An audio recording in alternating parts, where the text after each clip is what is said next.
The relentless hard yards of the campaigns have begun. The Prime Minister in Buckinghamshire, the Lib Dems launching in Scotland, and Labour reintroducing to the nation the man they want to lead it. Rishi Sunak started the day training with Chesham FC, surrounded by children who, in a few years' time, he would want to see swapping football kits for military uniforms or volunteering at community programmes should he win this election. Our plan to introduce a modern form of national service is an example of the bold action that I'm prepared to take to deliver that secure future. It's going to give young people skills and opportunities for life. It's going to foster a culture of service that will make our society more cohesive, and it's going to strengthen our country's resilience and security. It's not the Conservatives, but the SNP Ed Davey declared were in his sights today. In the shadow of the Forth Bridge, the Liberal Democrats said Scotland was key to their resurgence. There's a chance that we can have more Liberals than Nationalists in the Westminster Parliament after this election and be the third party again and make sure that we all really stand up for Scotland. On the south coast, the tide may be turning. East Worthing and Shoreham has never been anything but Tory. Today, it was the scene of Keir Starmer's first major speech of the election. I've changed this party permanently.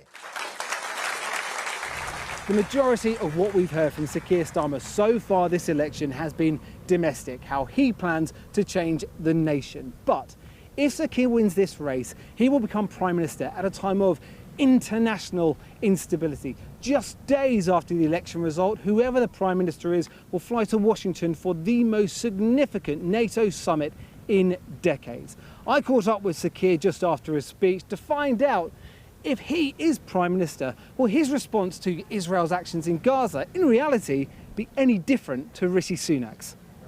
Well, I think that we need a ceasefire in place straight away. That requires international consensus. I think if you reflect on what happened last night in Rafah, that is horrific evidence of exactly why the Rafah offensive should not go ahead, exactly why all countries should call on Israel for that ceasefire. But all countries have already been calling for that ceasefire. Also recognising that we need the space to get the hostages out and humanitarian aid desperately in. Now, you say, well, it hasn't happened yet. That's true, but I don't think that's a good enough reason not to ramp up the efforts for a ceasefire. Okay, but what does ramping up mean? What does ramping up mean? Are there going to be consequences under a Keir Starmer government? Well, we have to work with international allies to put pressure on Israel. We have to be clear and speak with one voice. A lot of people are going to listen to this and say, OK, but they don't hear anything really different from you, from what they're hearing from Rishi Sunak. Well, on some issues, I think there is a degree of consensus about how we go forward. But, you know, we do have to work with our international allies. The International Criminal Court has said they want an arrest warrant for Prime Minister Netanyahu. Do you agree? I think the prosecutor has applied to the court. And the court has yet to make a decision, so the court will have to make that decision in due course. I respect their independence. I don't think there's any equivalence between Hamas and Israel. Hamas is a terrorist organisation. Israel has the right to self-defence. But I believe in international law, and I support the independence of both the prosecutor and the court, which will be called upon to make a decision in due course. I understand that, but President Biden has called the call for an arrest warrant outrageous. Rishi Sunak has said it's deeply unhelpful. What's your take on it? I think that the court should be able to come to its decision in due course. I support the court and I support international law. The court will have to come to its decision. But as Prime Minister, lots of people will looking to you for guidance. You're a human rights lawyer. You've spent your career studying this sort of stuff. You must have a gut instinct. What would your message be? Well, my gut instinct is for this court, as with all courts, which is we have independent courts for a reason, outside of politics, so that they can make independent decisions. That is very important, the rule of law. I've believed in that all my life. I've fought for it around the globe. It matters internationally. In due course, this court will have to make a decision in relation to these warrants.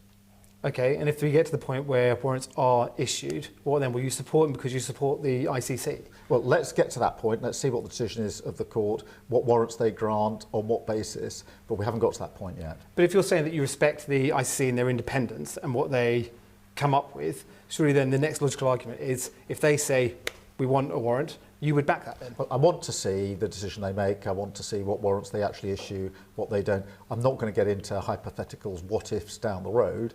But on the basic question, do I support international law? Yes, I do. Okay, look, closer to home.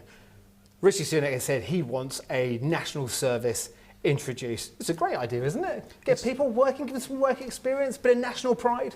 It's a desperate, idea that they've put on the table, one desperate idea after the next. It's not thought through. Only a few days ago, they were giving answers in Parliament saying it was a bad idea because it would take resource away from our military, from our armed services. It's going apparently to be paid for by taking money away from levelling up and taking away from money we would use on the NHS. So it's a choice going into the election. With Labour, it's levelling up on the NHS. With the Tories, it's desperate gimmicks. I appreciate it's uncosted, that's your argument to them, but in principle, are you in favour of national service? And a lot of teenagers are doing a lot of volunteering already. I'm not against that. I am against ill thought through, last minute ditch ideas. Expertly sidestep. So Keir Starmer, thank you very much for your time. Thank you. Cheers.